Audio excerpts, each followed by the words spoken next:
Shalom saudara-saudari terkasih, sidang jemaat yang dikasihi Tuhan. Kita jumpa dalam Suara Gembala dan hari ini saya akan berbicara satu topik yaitu warisan. Warisan, saudara.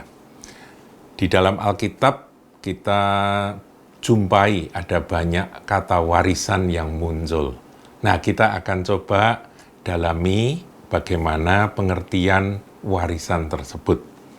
Kita lihat terlebih dahulu Amsal 13 ayat 22. Di sini dikatakan, orang baik meninggalkan warisan bagi anak cucunya.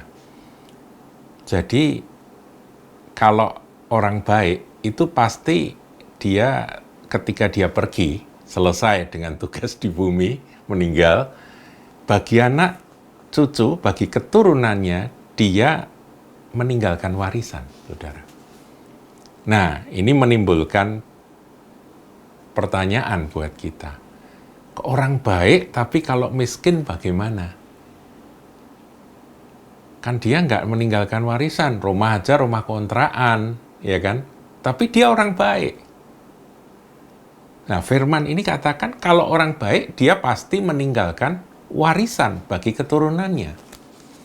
Nah, kita akan menilai, saudaraku, bahwa warisan itu memang ada yang berbentuk aset atau harta benda, ya, tapi ada yang tidak dalam wujud harta benda atau aset-aset tersebut. Tidak, saudaraku. Satu jenis warisan yang menurut saya jauh lebih berharga, lebih bernilai, dan lebih penting. Makanya di bawah itu, tadi dilanjutkan, tetapi kekayaan orang berdosa disimpan bagi orang benar. Jadi kalau orang berdosa meskipun kaya, apakah dia bisa mewariskan akan kekayaannya pada anak cucu? Firman Tuhan bilang tidak. Nanti harta benda yang dia simpan itu akan mengalir kepada orang-orang benar. Ini firman Tuhan, saudaraku. Nah, dengan demikian tadi kita sudah belajar ya, bahwa orang baik, nggak peduli dia kaya atau miskin, dia meninggalkan warisan bagi anak cucunya, bagi keturunannya. Nah, saudaraku, yang sifatnya bukan yang kelihatan, bukan yang bernilai uang begitu ya. Kan selalu kalau kita dengar kata warisan itu pikiran seseorang pasti arahnya rumah, uang atau perusahaan ya, harta benda, emas, perak itu warisan, saudara. Dari orang tua yang meninggal dunia, warisannya ke anak cucu itu bentuknya yang bendawi. Padahal bukan hanya itu, saudaraku. Itu iya. Alkitab tidak melawan, tidak mengatakan bahwa yang itu bukan warisan. Tidak. Orang baik yang dia punya harta benda, dia memberikan warisan harta bendanya kepada anak cucu juga. Nah, saudaraku, kita lihat salah satu apa yang ditulis di dalam Amsal 19 ayat 14. 19 ayat 14. Di sini dikatakan demikian, saudara. Ini masih mengenai warisan. Rumah dan harta adalah warisan nenek moyang. Ya, ini pengertian umum kan? Tadi sudah saya sampaikan ya, bahwa pengertian orang awam, orang umum itu selalu warisan itu ya rumah dan harta benda. Tetapi kalimat berikutnya dari Amsal ini bunyinya apa? Tetapi istri yang berakal budi adalah karunia Tuhan. Jadi warisan yang dari Tuhan itu adalah pasangan hidup atau istri yang berakal budi dikatakan. Berarti ada warisan yang bukan harta benda, bukan rumah. Kalau saudara dikaruniai seorang istri, ini bagi bapak-bapak, dan istri Anda dikatakan berakal budi, itu warisan dari Tuhan. Ya, jadi bukan yang wujudnya aset atau uang atau emas perak atau rumah, ya, atau tanah, bukan, saudaraku. Warisan bukan hanya itu. Nah, saudaraku, kita melihat di dalam Alkitab, menarik ya nih ya. Yosua ketika dia berpisah dengan umat Israel, jadi pidato terakhir dari Yosua ketika dia menyampaikan akan pesan terakhirnya, saya bacakan saudaraku, di dalam Yosua 23 ayat 14, ini pamitan ya Yosua. Yosua 23 ayat yang ke-14. Maka sekarang sebentar lagi aku akan menempuh jalan segala yang fana, sebab itu insyaflah dengan segenap hatimu dan segenap jiwamu, bahwa satu pun dari segala yang baik yang telah dijanjikan kepadamu oleh Tuhan Allahmu, tidak ada yang tidak dipenuhi. Semuanya telah digenapi bagimu, tidak ada satupun yang tidak dipenuhi. Ya, di sini ini pidato perpisahan Yosua dengan umat Israel pada waktu itu. Dia berkata bahwa sebentar lagi aku selesai ya, selesai dengan apa yang harus aku tempuh di jalan fana ini. Nah, kita baca apa sih warisan atau legacy dari Yosua kepada umat Israel. Kepemimpinannya iya, kemenangan-kemenangannya yang membuat mereka makmur iya, mereka bisa menduduki tanah-tanah yang dibagi-bagi oleh Yosua itu iya. Tetapi ada sesuatu yang sebetulnya nilainya lebih dalam dari sekedar yang kelihatan, yang bendawi sifatnya. Itu ada di dalam Yosua 24 ayat 15. Nah, saudaraku, ini saya bacakan. Tetapi jika kamu anggap tidak baik untuk beribadah kepada Tuhan, Tuhan, YHWH, saudaraku, pilihlah pada hari ini kepada siapa kamu akan beribadah. Allah yang kepadanya nenek moyangmu beribadah di seberang sungai Efrat, atau Allah orang Amori yang negerinya kamu diami ini, itu pilihanmu. Kamu mau tetap setia kepada YHWH, kepada Yahweh, ataukah kepada Allah-Allah yang lain yang disembah oleh orang Amori, yang negerinya sudah kamu duduki. Nah, tapi kalimat yang terakhir ini warisan, saudara. Kata-kata ini terkenal sekali. Yosua berkata, tetapi aku dan seisi rumahku, kami akan beribadah kepada Tuhan. Terjemahan lain, beribadah itu akan melayani Tuhan. Jadi, kita nih mengenal Tuhan yang benar sebagai orang yang telah diselamatkan oleh korban Yesus Kristus Tuhan. Yesus itulah Tuhan yang benar bagi kita. Dan warisan apa yang kita bisa berikan kepada anak-anak?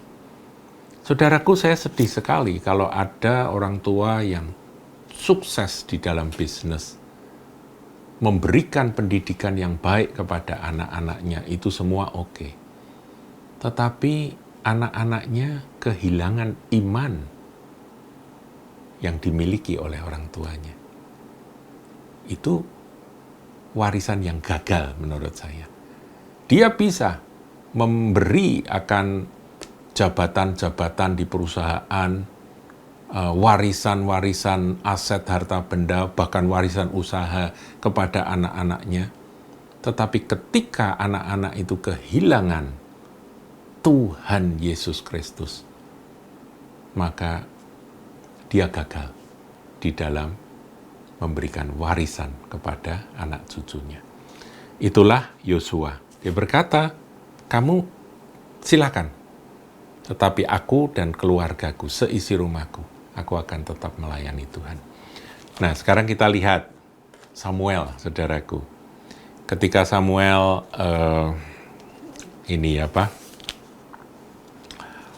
minta diri kepada umat Israel. Dia sudah lanjut usia, orang Israel, umat Tuhan itu minta supaya ada raja di antara mereka, dan itu membuat Samuel kesal hatinya. Dia berdoa, tapi Tuhan berkata, yang ditolak bukan kamu tapi aku, kata Tuhan.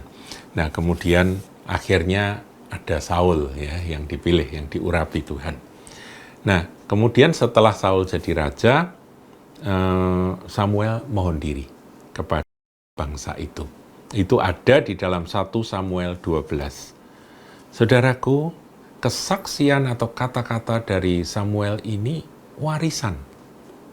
Warisan dia sebagai pemimpin, sebagai hakim yang terakhir dari umat Israel. Zaman hakim-hakim itu ditutup dengan Samuel sebagai hakim yang terakhir. Dia katakan begini, ayat 3 ya, 1 Samuel 12 ayat 3.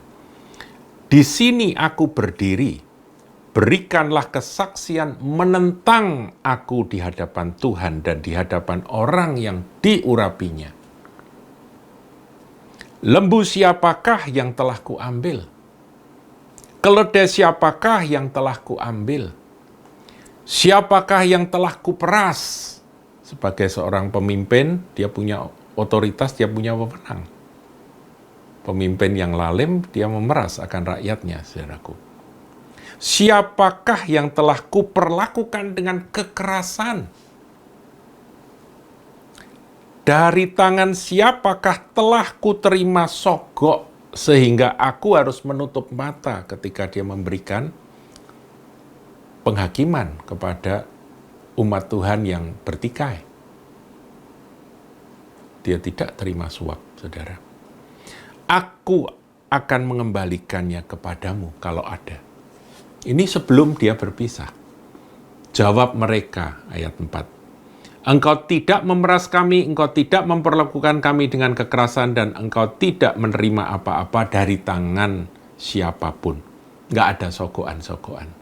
Nggak ada suap-suap. Ini bicara tentang apa, saudaraku? Sebelum berpisah, Samuel berbicara tentang integritas. Dia sudah tua, dan dia bicara, ini loh, warisanku adalah track recordku.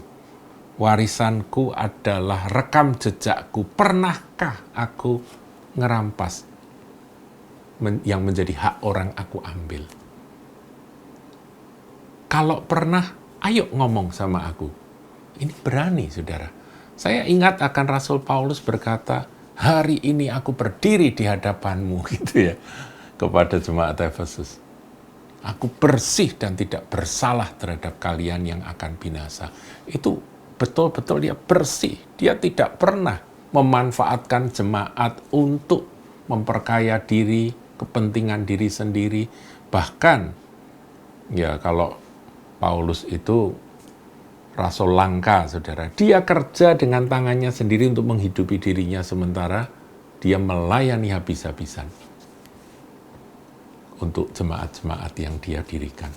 Saudaraku, inilah warisan. Jadi warisan dari Samuel adalah track record dan integritas yang dia beberkan sebelum dia berpisah dengan umat Israel. Saudaraku, apakah warisan kita untuk anak cucu kita? Anda punya warisan harta benda baik sekali, itu bagus, itu memang ada tertulis. Berikan itu kepada anak-anak cucumu, tapi berdoalah bahwa warisan yang terutama adalah apakah mereka tetap setia pada Tuhan Yesus.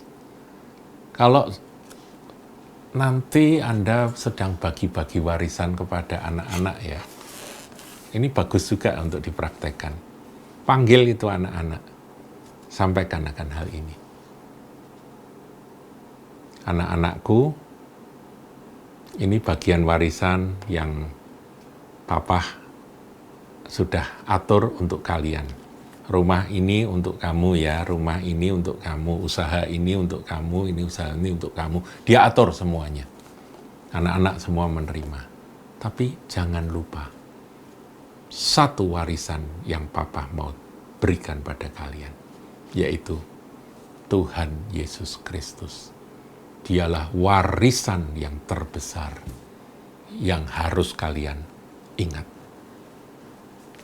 Dan juga track record dari orang tua tentunya, saudaraku, bahwa kehidupan, kekudusan dari orang tua itu adalah warisan. Oleh sebab itu, keluarga-keluarga, suami-suami, istri-istri, ya pasangan-pasangan, ingat, warisan terbesar bagi anak-anak, dikatakan ya, warisan terbesar bagi anak-anak itu bukan harta benda, tetapi kasih ayah kepada ibunya. Ayah yang mengasihi, menyayangi ibunya, itu warisan terbesar bagi anak-anak yang bertumbuh di dalam keluarga itu.